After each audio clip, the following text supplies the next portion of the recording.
Boa tarde, estamos no Política de Saltos Altos, em direto no Rádio Clube de Angra, com as nossas comentadoras residentes, Graça Silveira e Judite Parreira, hoje sem a Cláudia Cardoso por motivos profissionais.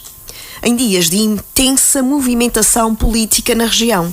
No governo, Clélio Menezes demite-se e Mónica Saidi é apresentada como nova secretária regional da Saúde. Duarte Nunes Chaves ocupa o lugar de diretor regional dos assuntos culturais, deixado vago por Brito Ventura. E na SATA, a administradora financeira Teresa Gonçalves assume a presidência que Luís Rodrigues deixou para liderar a TAP, que demitiu a diretora executiva e o presidente da administração na sequência do caso Alexandra Reis. Tudo isto na altura em que os deputados Nuno Barata, da Iniciativa Liberal, e Carlos Furtado, independente, desfazem o acordo de incidência parlamentar que garantia à coligação do governo maioria absoluta na Assembleia Regional. Graça Silveira. Nuno Barata alega que o Governo Regional não cumpriu com o acordo, mas há 3 meses aprovou o Plano e Orçamento Regionais. Muito boa tarde a todos, a quem nos ouve no Rádio Clube de Angra, a quem nos acompanha no Política de Saltos Altos, a nossa moderadora, Andreia, e a minha co-debatente Judite, hoje sem a nossa co-debatente Cláudia Cardoso. Bom, eu de facto devo dizer que, por um lado, senti alguma surpresa neste anúncio de Nuno Barata, até porque ele fez numa forma interessante, digamos assim, não veio fazer, não pediu uma conferência de imprensa para comunicar aos açorianos de que rasgaria o seu acordo que tinha de incidência parlamentar com este governo de coligação, mas fê-lo sob a forma de uma declaração política. Estávamos na altura dos trabalhos do PTAP. Nuno Barata estava na sua vez da Iniciativa Liberal a apresentar uma declaração política e aproveita este momento em pleno Parlamento para, passo a passo, anunciar os motivos pelos quais, por incumprimento, alegando Nuno Barata, por incumprimento do Governo Regional, se sentia liberto da responsabilidade de continuar a manter o acordo de incidência parlamentar.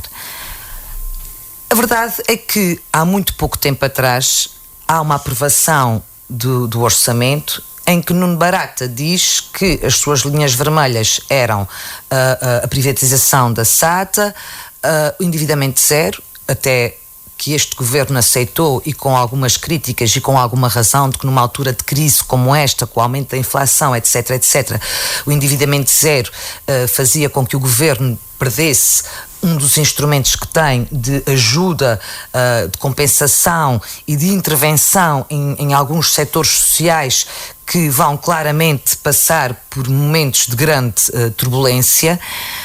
E, portanto, pensámos todos que a Iniciativa Liberal estava pacificada com as suas exigências e que, em termos políticos, teria todas as razões para dizer: eu continuo a manter, a apoiar este governo, porque para a Iniciativa Liberal o que eram as linhas vermelhas está assegurado.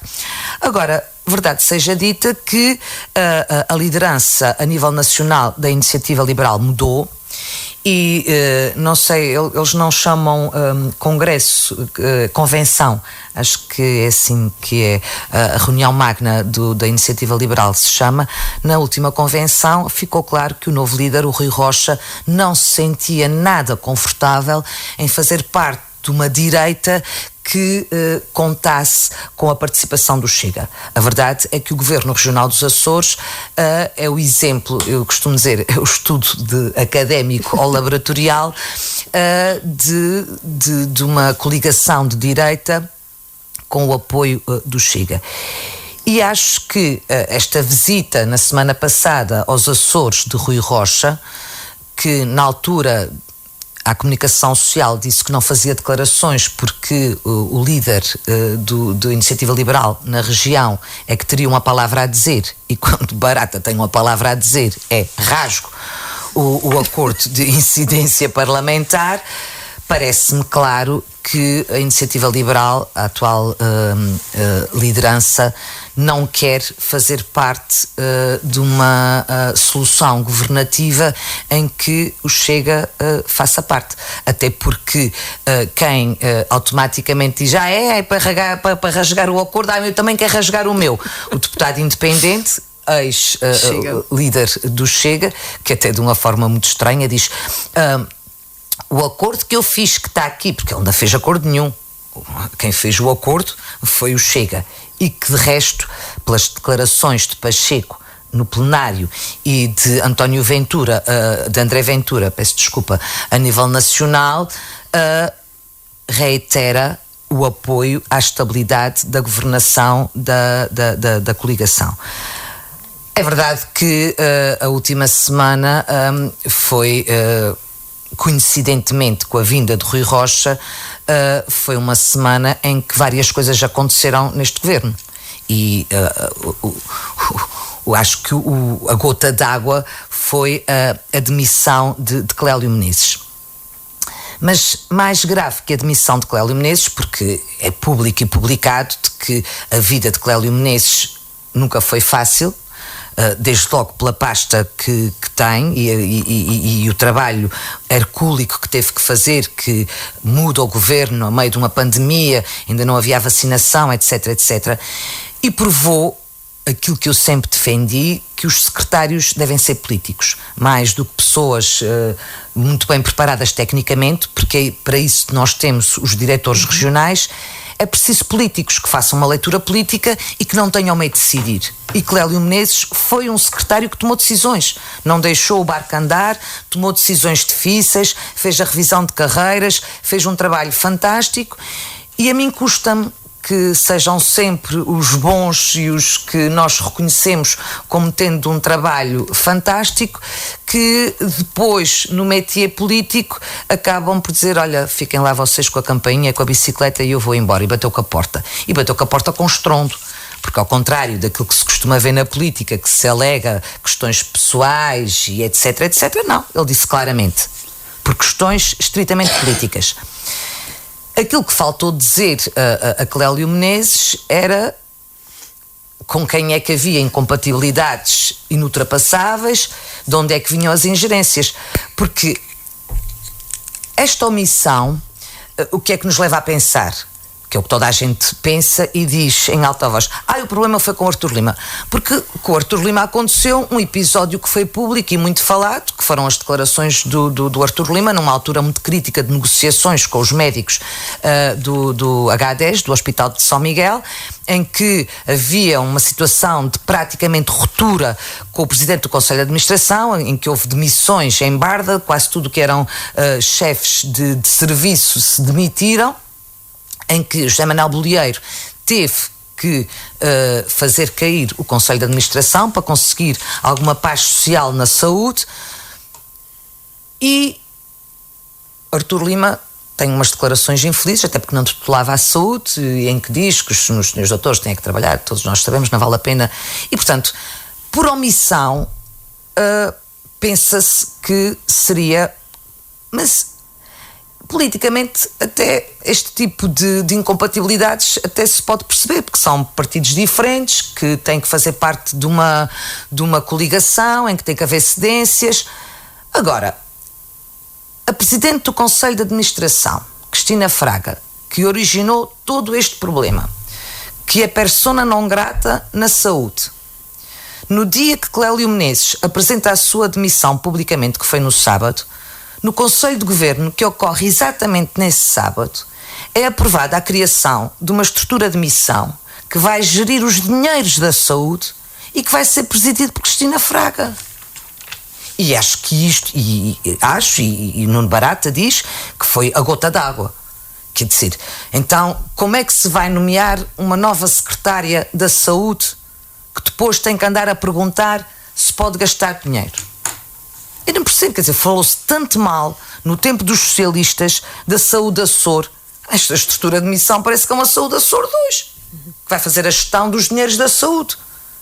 E, portanto, esta estrutura de missão responde diretamente às finanças, ao seu secretário regional, Duarte Freitas, que é PSD. Em relação ao PSD, o Clélio Menezes foi omisso, não disse nada. E por omissão deixou que se pensasse que as incompatibilidades eram todas com o Artur Lima, que não são seguramente. Porque por muito poder que o Artur Lima tenha, pelo facto de José Manuel Bolieiro não liderar, a culpa não é do Artur Lima querer mandar. Porque líderes querem mandar. E mandam até onde os deixam. Eu acho que todo o espaço que o Artur Lima tem é o espaço deixado por falta de liderança de José Manuel Bolieiro, que de resto o Duarte Freitas gosta de mandar e manda. Basta ver o outro problema, que provavelmente também vamos falar hoje, da questão da SATA. Quem vai fazer as declarações, quem vai fazer o expediente do PSD, do governo, digamos assim, é Duarte Freitas. Também não se percebe porquê. Que se não tivesse sido por José Manuel Bolieiro, que é o presidente do governo, que tivesse sido a secretária que tutela os transportes, que tutela a SATA, tivesse vindo Berta Cabral falar. Parlamentares. Está bem, mas aquilo não foram declarações no âmbito dos assuntos parlamentares. Agora, neste plenário, quando o Nuno Barata apresenta a sua declaração política e não tanto presente na sala o Presidente do Governo e o Vice-Presidente, que tenha vindo, Duarte Freitas, fazer as despesas da defesa do Governo, porque é efetivamente, diz a Judite bem, o secretário que tutela os assuntos parlamentares, porque se estava no Parlamento, eu até entendo, mas após as declarações públicas de Costa anunciar, nem sequer foi o Costa, foi o Ministro das Finanças e o dos Transportes, Galamba, que é outra peça, vem dizer que já não há problema nenhum, já destituímos o Conselho de Administração da TAP, mas já temos outro que é muito bom, tem muita experiência. Olha, é o Presidente do Conselho de Administração da SATA e vem o Duarte Freitas prestar declarações, e não foi no âmbito dos assuntos parlamentares, falou pelo governo, que disse horrores da República, e afinal a seguir vem José Manuel Bolieiro dizer assim: mas eu tinha sabido, ele ligou-me à hora da almoço a informar. Peço desculpa, isto é tudo muito péssimo. Vamos passar aqui à Judite, vai fazer um esforço para conseguir falar aqui connosco por via da sua saúde. Judite, porquê que a Iniciativa Liberal toma esta atitude agora e que implicações é que o fim destes acordos podem ter para a governação de José Manuel Bolieiro? Boa tarde, Andreia. Boa tarde, Graça. Cumprimento também os nossos ouvintes, com quem já não estava há algum tempo por questões de saúde, que não está resolvida ainda, e a nossa Cláudia, que não está hoje connosco por motivos profissionais. Peço desculpa aos nossos ouvintes pela voz que eu tenho, não é a melhor, mas é a que há, e peço também desculpa antecipada se tossir, mas continuo com tosse, portanto vou dar o meu melhor. Relativamente à Iniciativa Liberal, a Graça ficou surpreendida, pelo momento, exatamente, por ter sido através de uma declaração política e não de uma conferência de imprensa ou outra. Isso achei um requintezinho de malvadez giro, até, convenhamos. Eu acho que isto faz parte do show de Nuno Barata. Certo. Agora, surpreendida eu não fiquei, porque foram tantas as vezes já que ele ameaçou, e conhecendo o histórico de Nuno Barata, previa-se que mais tarde ou mais cedo as ameaças dele se viessem a concretizar. Estranho é o momento em que foi, porque na verdade o orçamento foi aprovado no final de novembro, portanto há 3 meses, e nessa altura estava tudo bem e realmente foram tidas em conta as linhas vermelhas de Nuno Barata. Se ele queria mais alguma coisa, bem, é evidente que ele tem mais pontos no seu acordo que ele quer ver resolvidos. Mas também a verdade é que são esses pontos, esse acordo foi feito para a legislatura e ainda estamos a meio da legislatura. Portanto, não é possível que neste momento esteja tudo concretizado, porque se o governo já tivesse concretizado tudo o que foi, a que se propôs e todas as propostas dos parceiros de coligação ou de acordo parlamentar, então já não tinha mais nada para fazer. Se em 2 anos tivesse resolvido tudo, bem, nós vivíamos no país das maravilhas, e portanto penso que Nuno Barata não até pelo político que é, pela experiência que tem, não podia esperar uma coisa destas. Foi o momento que ele encontrou, porque a verdade é que estamos a meio da legislatura e, portanto, ele achou que tinha que começar a marcar a sua posição e tinha que se desvincular, digamos assim, daquele acordo que o amarrava de certa forma e começar a fazer o seu trabalho com vista às próximas eleições. E, portanto, em relação a Nuno Barata, acho que está mais ou menos explicado e que é fácil de se perceber. Já em relação a Carlos Furtado, não se pode dizer a mesma coisa. Mesmo porque Carlos Furtado, e a Graça já disse isso e muito bem, Carlos Furtado não tem nenhum acordo. O acordo que ele tem é o acordo de Chega, partido do qual ele saiu por divergências. Então, como é que ele sai por divergências? Vota muitas vezes contra propostas do Chega, mas agora agarra-se àquele documento e diz que não vai rasgá-lo, mas que ele não está a ser cumprido e, portanto, que também não se sente na obrigação de honrar esse Só compromisso. faltava ele achar que, enquanto deputado independente, podia rasgar um acordo do Chega. Claro. Portanto, é sim que me parece uma grande incongruência, uma grande hipocrisia e que, apesar de Carlos Furtado já ter feito a ameaça de não honrar o compromisso que tinha assumido de portanto, apoiar o governo tal e qual como quando estava no Chega, ele já tinha ameaçado isso, mas pensávamos nós que o problema estivesse sanado. Acho que ele aproveitou um bocadinho a boleia de Nuno Barata para fazer isso sozinho e pensou, mas isso não se consegue perceber. Vocês lembram-se que quando houve aquela situação em que o voto dependia do deputado independente e nós colocámos 3 possibilidades em cima da mesa, isto vem provar que efetivamente o José Manuel Bolheiro deve ter dito assim: olha, meu amigo, vota como quiseres, fazes o que quiseres, porque tinha a segurança do PAN poder substituí-lo nas votações, e ele sentiu que estava a ser desmerecido, que já não tinha a importância que tinha, e ficou birrento. Ficou birrento e quer se vingar. Porque enquanto, é o que parece, enquanto o Nuno Barata fazendo isso, percebe-se, ele é o rosto de um partido que vai a eleições. O PAN, exatamente a mesma coisa, todos os outros. Carlos Furtado é independente, ele não vai a eleições sozinho e, portanto, ele não está aqui a fazer já o seu percurso de campanha. Certo. Portanto, não se percebe.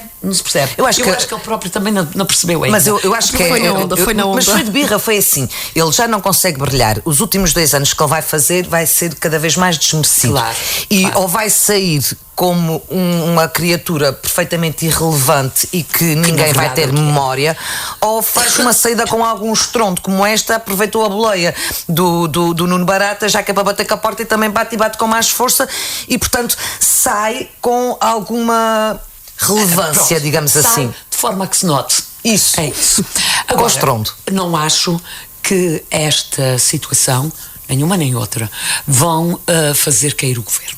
Porque para o governo cair precisava que, claro que vai obrigar o governo, é um maior trabalho, porque para cair precisava que não aceitasse fechar-se no seu labirinto e não dialogar com mais ninguém. O que vai obrigar é que o governo negocie, estabeleça um diálogo melhor e maior com todos os outros partidos, sobretudo com os pequenos, como é o caso do PAN, e portanto penso que por aí vamos, porque mas a alternativa para o governo cair era a moção de censura. Sim. Mas é isso que é importante distinguir para as pessoas perceberem. Que a maior parte das pessoas uma coisa é o governo cair, outra coisa é o governo deixar de ter capacidade de governar, que são duas coisas diferentes. Para cair é preciso instrumentos parlamentares que a gente ia explicar agora. Não os havendo, para continuar a governar, precisa de muito jogo de cintura, porque agora é à la carte, ou vota sim ou vota não, vamos lá ver. Vai ser diploma a diploma, agora vai ter que ser assim. Agora, cair, que é aquilo que a maior parte das pessoas pensa que é assim, então só já não tem maioria, cai. Não, porque como o orçamento, que é o instrumento que permite ao governo governar, foi aprovado, portanto, agora, enquanto este orçamento estiver válido, o governo pode-se manter em funções. Até ao final de 2023. A não ser que o governo quisesse dizer, não senhor, eu não tenho medo de nada disto, não, o José Manuel Bolieiro já disse que não vai fazer. Mas não, pronto, ontem disse na RTP que não vai fazer. Uma moção de confiança. Uma moção de confiança. Desculpa. Muito cansada. Sim. Então, o que eu estava a dizer era em relação à moção de censura.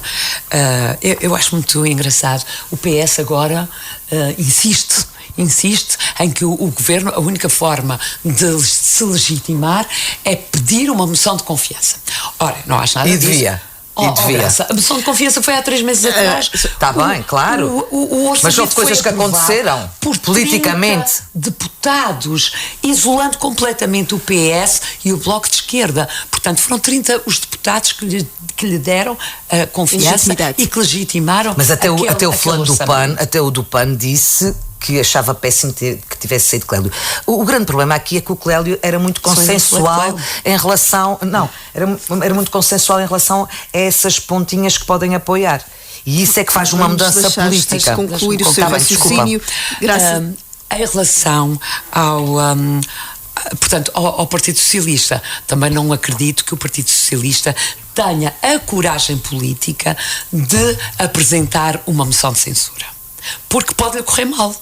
Pode correr mal, e se correr mal, isso pode ter implicações, fica muito fragilizado, pode ter implicações futuras. Portanto, quem poderia ali pedir que não perde nada com isso, não perde nem ganha, mas também não me parece que vá por aí, é o Bloco de Esquerda. Efetivamente, o Bloco de Esquerda poderia vir a pedir, mas não me parece que o vá fazer, porque ninguém se esquece daquilo que aconteceu na República. Quem criar neste momento uma instabilidade política vai pagar por isso. Portanto, acho que o Governo não vai apresentar a moção de confiança, porque nem tem razões para o fazer, e os outros partidos também, portanto o PS ou o Bloco de Esquerda, não vão apresentar a moção de censura, e vamos viver assim. Agora, volto a repetir, é uma situação em que obriga a trabalhar muito melhor. O que me preocupa mais no meio disto tudo é realmente a situação da SATA, da privatização da SATA, que está em curso, e eu acho que essa também será uma das razões para os partidos não pedirem a moção de censura, porque podem pôr em risco o governo, e neste momento, se o governo cair, pode pôr em causa tudo o que já está feito relativamente à privatização da SATA, e parece-me que ninguém é tão inconsciente que vá fazer uma coisa dessas. Graça Silveira, porque é que achas que o Governo deveria apresentar uma moção de confiança? Eu estava a tentar explicar isso da forma pior possível, que era ainda dificultar mais a vida à nossa Judite, que já está ali, tudo o que tem precisa para conseguir. É óbvio que essa seria a atitude que o Governo devia ter, porque a Judite diz bem, há 4 meses atrás, em termos temporais, foi há muito pouco tempo atrás, em que há uma expressão clara do Parlamento no sentido de dizer: nós queremos dar ao Governo o instrumento que ele precisa para governar, que é o orçamento. E foi aprovado. Só que a última semana aconteceram muitas coisas dentro deste Governo que politicamente tornou o Governo muito mais frágil. Desde logo, porque não foi um secretário qualquer que saiu, porque já houve alterações neste Governo e saíram outros secretários, e até porque as pessoas queriam mesmo que eles saíssem, eram secretários que estavam a fazer um mau papel, que fragilizavam o Governo, e portanto a saída desses secretários até representou um fortalecimento político para o Governo. Substituiu, por exemplo, dos transportes por uma Berta Cabral, portanto aconteceu uma mudança, há saídas, mas é uma renovação de governo. Aqui não, é um secretário que fez um bom trabalho, que pelos pequenos partidos como Nuno Barata, PAN, que apresentaram, até o Chega, que apresentaram várias iniciativas na saúde, que foram aprovadas, que tiveram acolhimento, que tinham um bom relacionamento, porque o Clélio Menezes tinha uma relação grande de proximidade com os sindicatos, com a classe, com tudo, de muito diálogo, de muito trabalho. Nunca foi um secretário de prepotência que é assim porque eu quero para o cimante, não. Foi um bom negociador e, portanto, a saída dele e com o estrondo ativo deste governo, era o melhor secretário e com o que este governo tinha. E com o estrondo com que sai, em que diz claramente, politicamente, não me deixaram fazer o meu trabalho. Ou seja, os meus colegas de governo não me deixaram governar, basicamente é isto que é dito, fragiliza, obviamente, um governo. E José Manuel Bolieiro deveria fazer uma moção de confiança, que já disse ontem que não vai fazer. Porque ele até ganhava, mesmo que a moção de confiança fosse chumbada, cada um levava para casa a responsabilidade de fazer cair este governo. Porque o que é que aconteceu na República? Porque é que Marcelo Rebelo de Sousa sempre aguentou o Costa de certa forma? Porque é assim, para se fazer cair um governo é preciso que haja alternativa e que se vislumbre a possibilidade de mudar o cenário parlamentar. E aquilo que eu acho é que se este governo cair agora, o cenário parlamentar vai-se manter exatamente o mesmo, ou seja, vai-se criar uma crise política, vai-se ter eleições que são caras, vai-se parar de governar para se entrar em campanha, para depois ir a eleições e voltar a ficar tudo na mesma que mal lesma. Ok? Portanto, e é exatamente a falta de coragem política para fazer cair o governo que José Manuel Bolieiro podia obrigar os outros partidos a ter, que não vão ter pela sua iniciativa, fazendo o oposto. Ou seja, para que as pessoas percebam lá, a moção de confiança, que é: eu estou a governar, tenho dúvidas se ainda me querem, e digo: então sim senhor, então vamos clarificar isto, e peço uma moção de confiança e ver se as pessoas ainda me querem lá. E há o instrumento ao contrário, que é: quem está na oposição perdeu a confiança naquele governo e apresenta uma moção de censura, a censurar o governo. Se essa moção for aprovada, o governo também cai. Ok? Pronto. Como a oposição, que é o PS, Nuno Barata não pode apresentar, porque ou são 5 deputados ou um grupo parlamentar, não é? Acho que é assim, também agora não tenho o regimento muito claramente, mas Nuno Barata claramente que não pode. A representação parlamentar não pode. Não pode. Portanto, ou é o Bloco de Esquerda ou o PS. Mas mesmo o Bloco de Esquerda tem dúvida, porque eles são só 2 deputados. Teria que ser o Bloco de Esquerda, mas alguns deputados, ou o deputado independente, se quisesse, o Barata, mas não acredito que fizessem, subscrevessem, que votassem a favor da moção de censura, não tenho qualquer dúvida. Agora, que subscrevessem a moção de censura, tenho sérias dúvidas. Portanto, como a Judite diz, esta nova aritmética do Parlamento não vai fazer cair o governo, pelo menos até o próximo orçamento. Agora, tenho sérias dúvidas que depois deste statement de ontem, que Nuno Barata, no próximo orçamento, não sei, porque tudo é possível. Não, vou dizer não sei porquê, porque Rui Rocha, em declarações na República, disse claramente que iam agora, era à la carte, iam avaliar, e que não deixavam de fora a possibilidade de aprovar um orçamento. Pois, se for que é estranhíssimo, quer dizer, se respeitar as linhas vermelhas deles, porque é que não até era. Eu acho que estranho seria o contrário, não era? Era votarem contra um orçamento, respeitar. Mas isso é que não se percebe. Então, se o governo está a respeitar as linhas vermelhas todas, está-se a portar bem, porque é que vem o Nuno Barata? É só para fazer um número de circo? Ou é para ter consequências políticas? É porque se for para ter consequências políticas, não se percebe que vá aprovar o próximo orçamento. Eu acho que o Rui Rocha ainda é muito novinho nestas coisas de política e fez esta declaração, não percebeu bem quais eram as consequências que isso tinha, digo eu.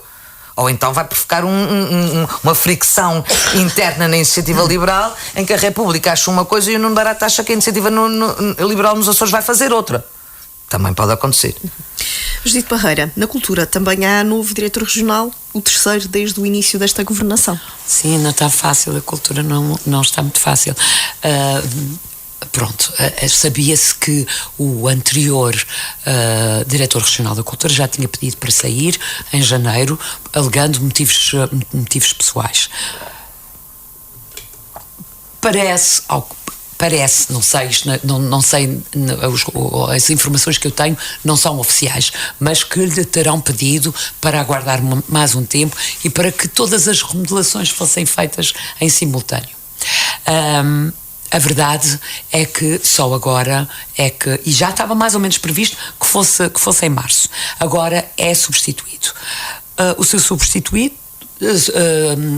O seu substituto, Duarte Chaves, tem um currículo excelente, não sei se já tiveram a possibilidade de ver, mas na verdade tem um currículo invejoso. Invejável. Hoje não digo coisa com coisa. Tem um currículo invejável, mas isso pode não ser o suficiente para ele poder trabalhar. Para já é preciso que o deixem trabalhar. que lhe deem espaço. E depois, obviamente, que por muito que se poupe, mas não se consegue fazer cultura sem dinheiro. E, portanto, parece-me que aqui é que será o problema maior. Daí que, apesar de ele ter um currículo muito bom, não quer dizer obrigatoriamente que vá correr muito bem em termos culturais, porque não depende apenas dele.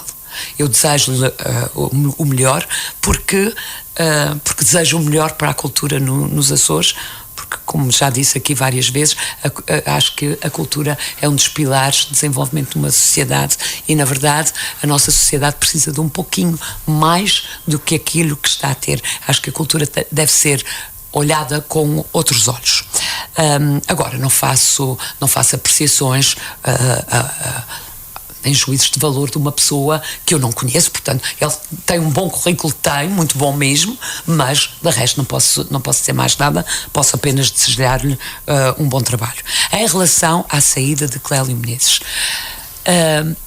eu já disse aqui quando a Caraça estava a fazer a sua intervenção, que para mim, neste momento, Clélio Menezes era o melhor secretário deste governo. No início andou ali em termos de comunicação, teve alguns problemas, mas que soube percebê-los e resolvê-los. E emendar a mão. Exatamente. Enfim, não se consegue. Sai, aliás, elogiado por todos, pela população em geral, ele pelo setor dos profissionais. fazer a paz social na saúde, coisa que já não acontecia há muitos anos. Apesar de não ser médico, porque tivemos algumas pessoas ligadas à saúde nos últimos governos, portanto, talvez mais conhecedores da área do que ele, mas que não conseguiram fazer essa ponte, essa ligação. Ele conseguiu resolver muitos problemas, nomeadamente da regularização das carreiras, mas outros aspectos também, dos próprios edifícios, quer hospitais, quer centros de saúde, e portanto estava a fazer um excelente trabalho. Esperava-se que fosse para continuar, aliás, que eu me lembro, mas de há muitos anos a esta parte, é o primeiro, de há muitos anos a esta parte, não quer dizer que tenha sido desde sempre, ou o único, o primeiro secretário da Saúde que sai antes do fim da legislatura. Agora, Clélio Menezes sai pela porta grande, sai como sempre esteve, ou seja, saiu com a dignidade e a verticalidade com que sempre desempenhou as suas funções. Obviamente que quando não se está bem, quando há interferências, quando há ingerências, e acho até que ele alegou razões políticas, que eram com certeza as que existiam, porque pessoais não existiam, mas acho que fez muito bem em não dizer... Em não se esconder atrás de uma desculpinha. Não, e em não vir divulgar quem for, se foi Artur Lima ou se quem é que foi. Nós sabemos que havia várias incompatibilidades ali dentro, até entre vários membros do governo, e não era só em relação ao Artur Lima, e que havia quem quisesse ver Clélio Menezes a arder. Agora, penso que esta situação de Cristina Fraga deve ter sido mesmo a gota d'água, quer dizer, isto é uma situação que é intolerável. E, portanto, tudo isto... Não, é meter a raposa dentro do galinheiro outra vez, quer dizer, não se percebe.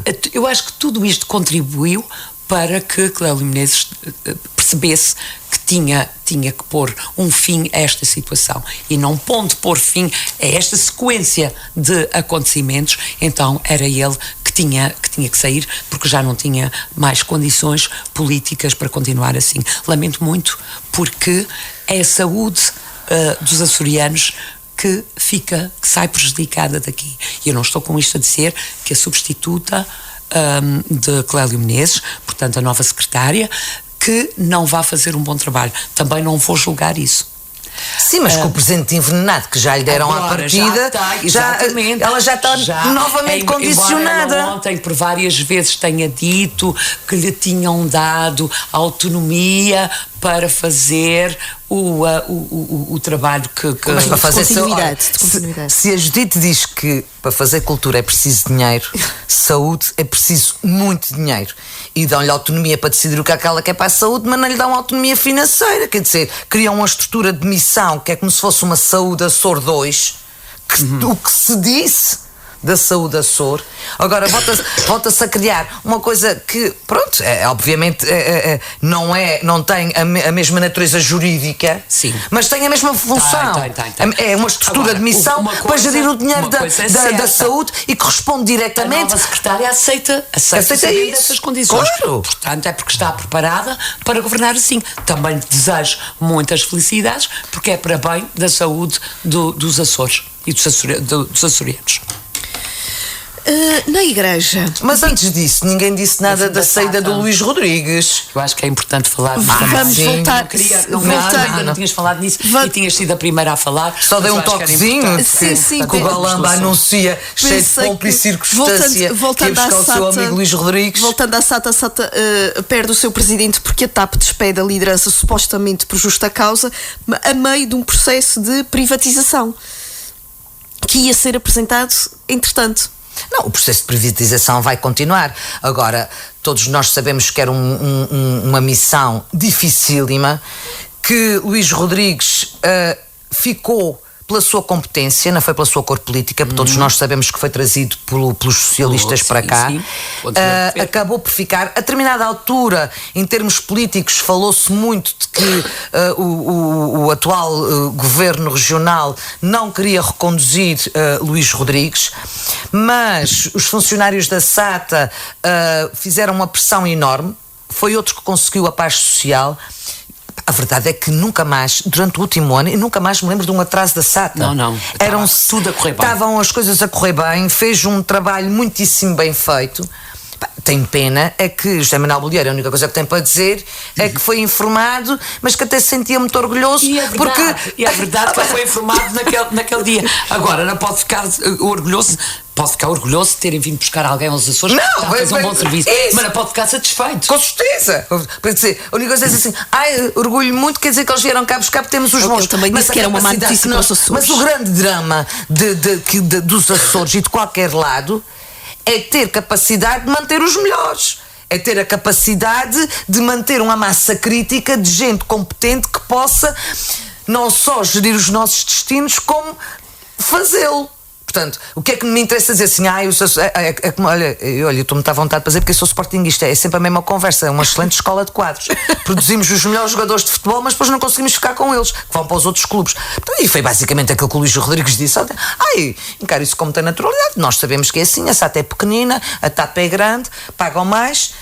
Pronto, isto é o mercado a funcionar. Mas é assim, é o mercado a funcionar porque o Governo Regional não se acautelou com um contrato blindado. Por acaso não concordo muito com isso. Mas assim, eu percebo perfeitamente que se o primeiro contrato que foi feito era aberto, claro, e porque é difícil trazer pessoas para a região e convencer pessoas do gabarito dele para vir para a região e se põe com muitas exigenciazinhas e a blindar muito, ele diz assim, está bem, então olha, eu prefiro ficar em Lisboa com a minha família, não vou para os Açores.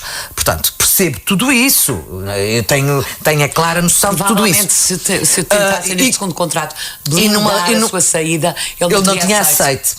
Pronto, isso está tudo certo. Não me venham dizer que isso na privada é o mercado a funcionar. Não. Conheço muitas pessoas, por exemplo, que estão que é a área que eu domino mais, da indústria alimentar, que são grandes lobbies. Se trabalhas para a Nestlé durante X tempo, no contrato diz que não podes ir para uma concorrente equivalente nos próximos 3 anos, que é mais ou menos aquilo que se faz também com os membros do governo. Tens ali um período de nojo, porque senão, que era aquilo que se perguntava ontem, então quer dizer, vai para a SATA, que é para a TAP, que é concorrente, com conhecimento total e absoluto do que se passa na SATA, com tudo. Mas eu, como sou muito boa pessoa e sou uma pessoa de caráter, não vou fazer isso. Por muito sério que sejas, quando estás a tomar decisões, não consegues omitir. Com certeza, não consegues omitir da tua cabeça a informação que tens. Claro. E também devo dizer que deve ser muito difícil tomar uma decisão consciente, estando na TAP, precisando de fazer um bom trabalho na TAP, tendo informação de que se vais tomar uma decisão de uma determinada maneira, vais prejudicar a TAP e favorecer a SATA, que ele também não se vai sentir depois, por muito boa pessoa que seja, confortável a fazer isto. Portanto, achei que tudo isto... Agora. E depois, a própria maneira como isto passa para a comunicação social é que é péssima, porque nós já vimos muitas vezes, e todos nós sabemos como é que é o jogo político, um líder a ter que engolir sapos, dizer que sim senhor, devia dizer ao contrário, fui informado, sabia de tudo, isto foi falado, não, mas eu tenho... falei com o Luís Rodrigues, tenho da parte dele a palavra de que o membro da equipa que vai ficar está muito bem preparado, conhece o dossiê todo, até ele deu-se ao luxo de dizer isso. Eu quando vou para sítios não tenho problema nenhum de sair, porque como me rodeio de pessoas que são muito melhores que eu quando saio não faço falta nenhuma, quer dizer, ele ainda se dá ao luxo de dizer isto. Um grande elogio. Portanto, e aí o Governo Regional teve bem, conseguiu rapidamente assegurar que essa pelo menos ficava e que não ficava com o Conselho de Administração deserto. E portanto que é uma pessoa que vai poder fazer a passagem da pasta. Agora a SATA tem um difícil caminho, e em relação a isso devo dizer que, por exemplo, achei péssimo o Duarte Freitas ter vindo dizer logo, não sei o quê, que a República tinha se portado muito mal. E foi. Eu acho que foi uma falta de ética e de solidariedade. Mas é verdade, Judite, concordo em absoluto. Volto atrás à conversa que eu estava a dizer, que é de engolir sapos. Mas que não seja para mostrar que tem algum poder e que José Manuel Bolieiro não foi tratado como um triste não senhor qualquer que lhe telefonaram 2 horas antes a informar. Mas tu ouviste a entrevista, não? Mas foi uma pergunta que fizeram a António Costa sobre o assunto. É exatamente isso que António Costa, com aquele sorriso cínico, com a arrogância e a sobranceria que o caracterizam, diz: bom, eu não tinha nada que perguntar, eu informei o Sr. Presidente do Governo Regional que isto iria acontecer, não tem que fazer mais nada. Sim, mas isso tudo acontece. Mas isso tudo acontece e os jornalistas vão atrás do devido haver quando sentiram esta brecha aqui. Mas afinal informou ou não informou? Porque o Duarte Freitas diz que ninguém sabia de nada. Foi uma informação. Depois o Presidente do Governo veio dizer que não, senhor, que tinha um telefonemazinho à hora do almoço pessoal e não sei o que mais. Esta comunicação do Governo tem que ser muito bem articulada. Quem é que são apanhados de surpresa em relação a isto? O que é que vão dizer e como é que vão dizer? Eu acho que era preferível, perante os açorianos, para não perder a cara, dizer que tinha sido falado e não sei o que mais, e a partir daí, como dizem os terceiros, há que és guerra. Não, a partir daí, depois com os instrumentos políticos que têm, pôr a República no seu lugar e fazer o que tinham para fazer. Agora, esta forma com que vem para a opinião pública, como se José Manuel Bolieiro não valesse rigorosamente nada e tivesse sido destratado, eu acho que deveria ter havido um cuidado, por muito que custasse a engolir sapos, e a política é isso, porque muitas vezes a gente apetece-nos fazer de uma determinada maneira. Era preferível ter sido um discurso articulado e passar a ideia de que isto tudo tinha sido feito de uma determinada maneira, que ia ser difícil para a região, mas que o Dr. Luís Rodrigues... corres sempre o risco de ser apanhada na mentira. Não, mas é que assim, quem é que tem... Vamos a dizer a verdade. Quem é que tinha... diz um bocadinho ao seu estilo. Pronto, ninguém diga o contrário, mas quem é que aqui depois tinha interesse em vir dizer que não tinha sido nada disso e que o José Manuel Bolieiro tinha sido maltratado? A República não teria. O Luís Rodrigues também não. Toda a gente ficava protegida, não é? Que no fundo o José Manuel Bolieiro depois teve que vir correr atrás dos estragos. Não é José Manuel Bolieiro que é maltratado. Eu acho que isto é mais uma vez um claro desrespeito pela autonomia. Sim. Pela autonomia, sim, e ao Presidente do Governo. Pronto, mas porque é a cara da região, com certeza, dos Açores e dos Açorianos. Com certeza. E, portanto, ainda acho mais. Acho que aqui tem de haver, porque se não há, então é grave também não terem vindo, enfim, de tentar defender. Eu acho que há a mão aqui dos deputados do PS na República. Mas sabiam exatamente quem era Luís Rodrigues.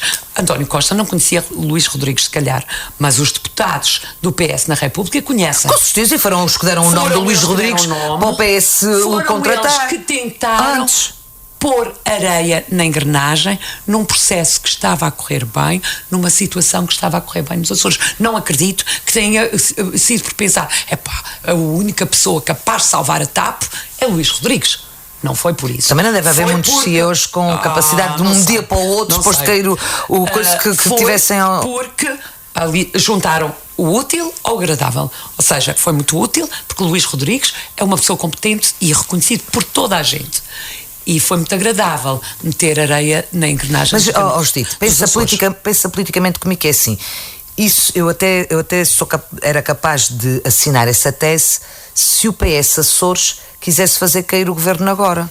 Não quero aquilo fazer, aquilo que a gente já... Não, está bem. Minar. Está bem, mas... Minar, não quero que dure mais 2 anos, sempre com problemas. Mas isso, Judite, mas isso então correu-lhes mal, porque foi tão mal o que se passou esta semana com tudo isto, que neste momento o PS está com o bebê ao colo, que vai ter que reunir amanhã à noite para decidir se vai fazer uma moção de censura ou não.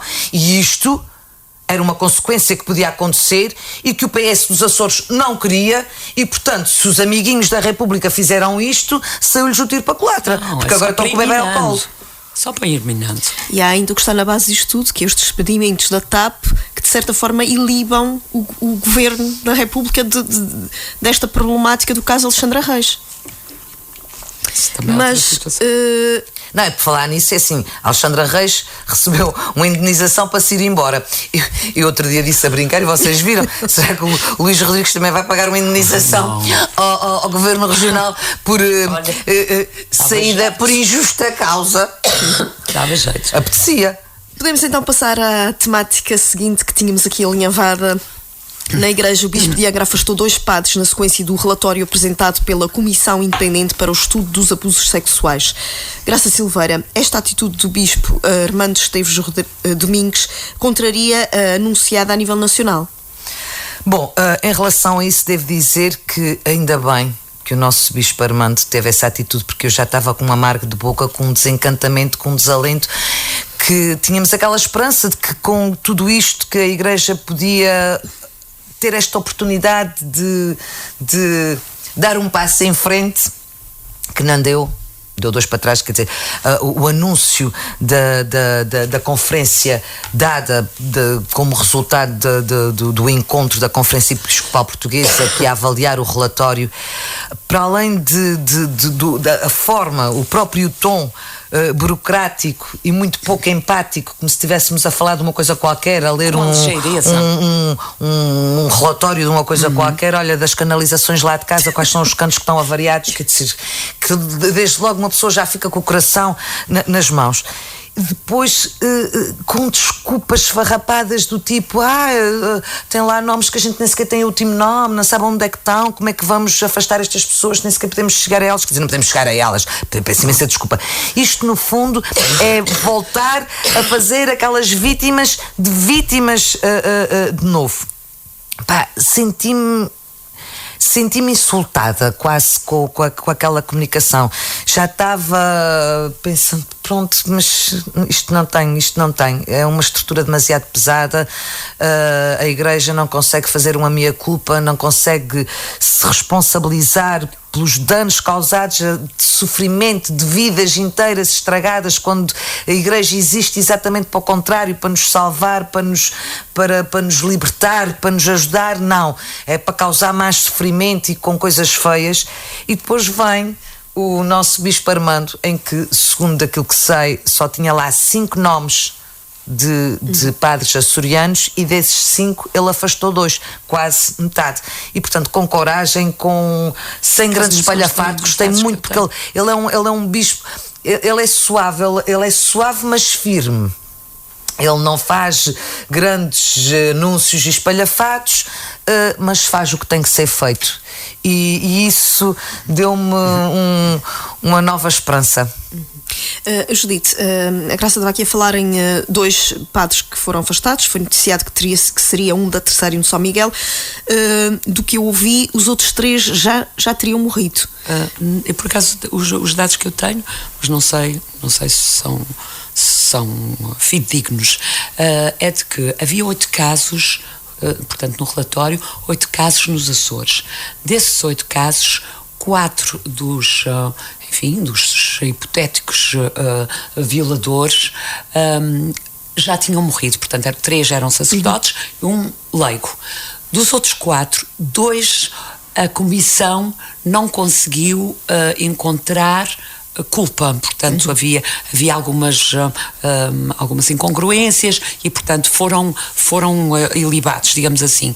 E então não foram ilibados, não conseguiram ser acusados. Pronto, que é diferente, tens razão. Sim. E restavam os outros dois, e foi estes dois que o Sr. Dom Armando chamou e pronto. E eu acho que muito bem, realmente, como disse a Graça, a posição que a Igreja tomou desiludiu-me muito, e creio que a muitos fiéis, e portanto isso depois tem custos, que às vezes custa a reverter. A postura do Sr. Dom Armando vem na sequência daquilo que nós já aqui várias vezes falámos dele. É diferente.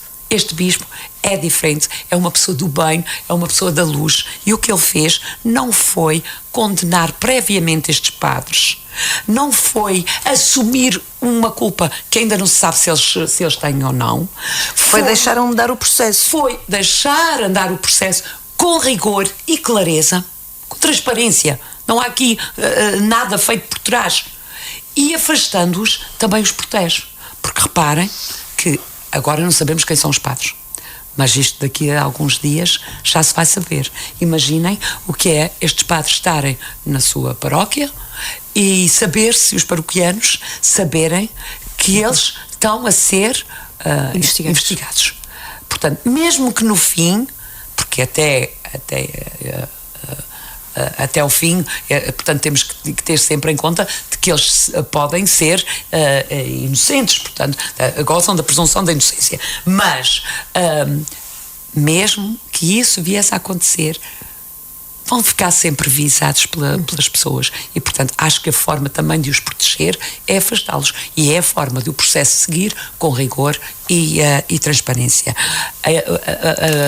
A maior parte das dioceses não fez isso, houve mais algumas, creio que Évora e Braga também o fizeram, mas a maior parte não fez. E depois é a postura da Igreja de se limitar a pedir desculpa. Bem, para já esses pedidos de desculpa de quem não cometeu crimes ou quem não ofendeu ninguém, para mim tem muito pouco valor. Um pedido de desculpa tem que ser por quem causou dano a alguém. E aí sim é que pode ter valor para aquela pessoa que pode até não aceitar o pedido de desculpa, mas pelo menos houve uma tentativa de resolver uma situação que tenha acontecido no passado. Agora, vir a Igreja numa forma abstrata, não é? A Igreja a pedir peço desculpa para o meu filho. Não, o meu filho é que se fez mal e eu sou uma mãe como deve ser, portanto, vou obrigá-lo a ir lá pedir desculpa. Não tem valor absolutamente nenhum, e foi uma grande desilusão. Parabéns ao Sr. Armando pela atitude que teve. Eu diria mais, obrigada. E também, isso. Antes de encerrarmos, queria só pedir uma breve palavra a cada uma, e se calhar começo agora pela Judite, sobre o Dia Internacional da Mulher, que se assinalou ontem, e os motivos de ainda se ter de sublinhar esta data.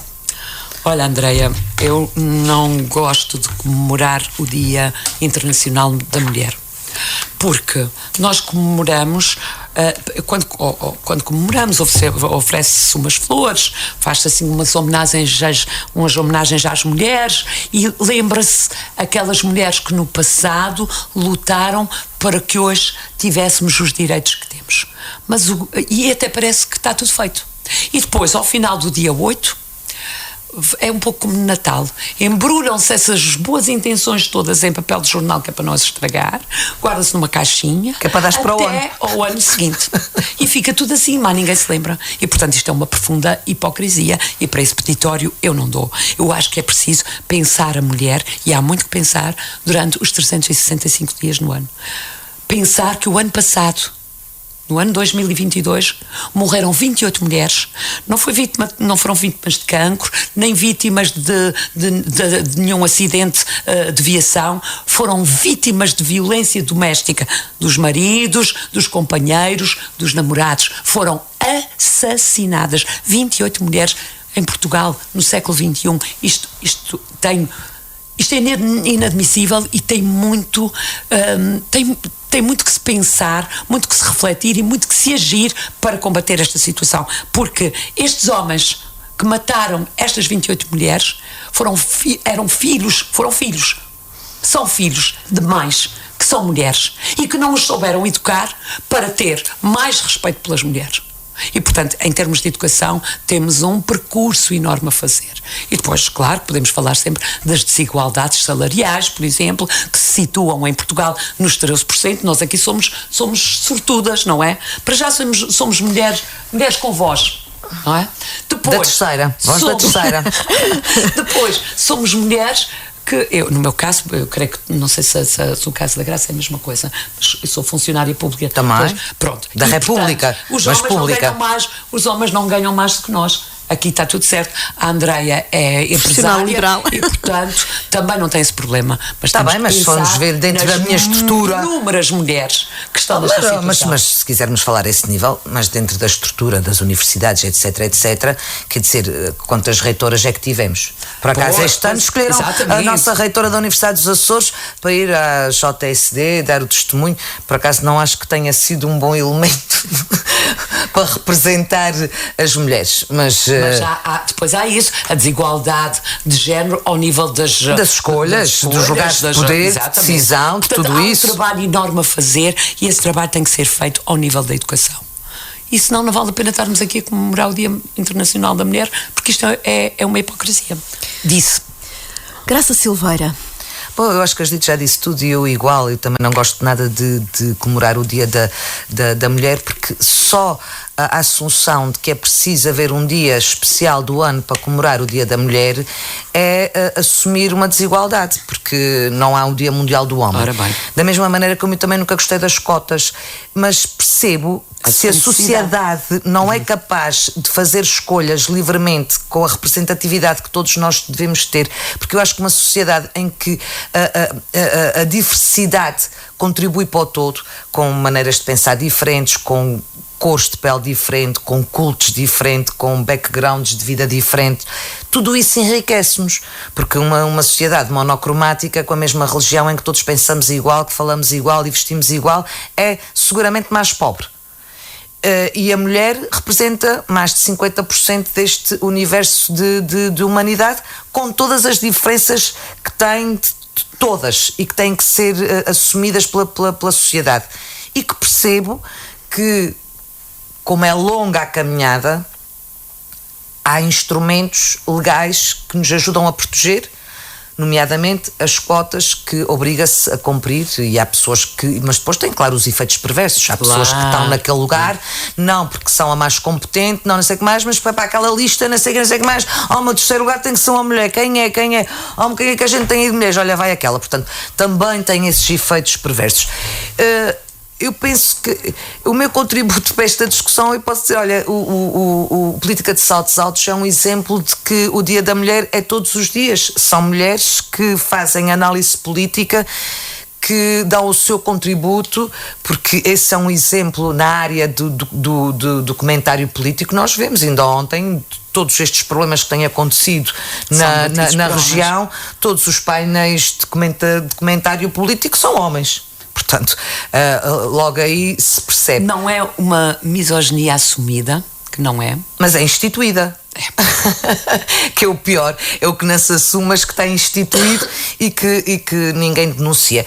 Estes dias têm essa vantagem de se colocar o dedo na ferida, de se denunciar, de se dar voz, etc. Mas como dizia a Judite, nós temos voz. Nós somos a voz da terceira e, portanto, é a nossa contribuição. Mas devo dizer que, apesar de nós sermos privilegiadas e porque somos, há uma parte que é um privilégio, mas há uma parte do tipo de mulheres que nós somos, que não nos deixamos pisar, que não nos deixamos magoar, mas que nos tornam às vezes demasiado duras e abdicamos de uma suavidade que vem até da maternidade, porque precisamos. E isso é uma injustiça enorme. Montes de vezes não nos permitimos baixar a guarda, e isso é uma perda enorme. É um preço enorme que pagamos. Terminamos assim, de forma brilhante, o único programa documentário político do país inteiramente no feminino, o Política de Saltos Altos. Quinzenalmente, às quintas, às 13. Encontramos-nos por cá.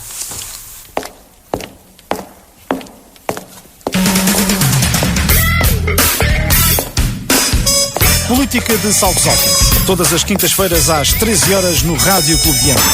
Política de Saltos Altos com Cláudia Cardoso, Judite Parreira e Graça Silveira. Política de Saltos Altos no Rádio Clube de Angra.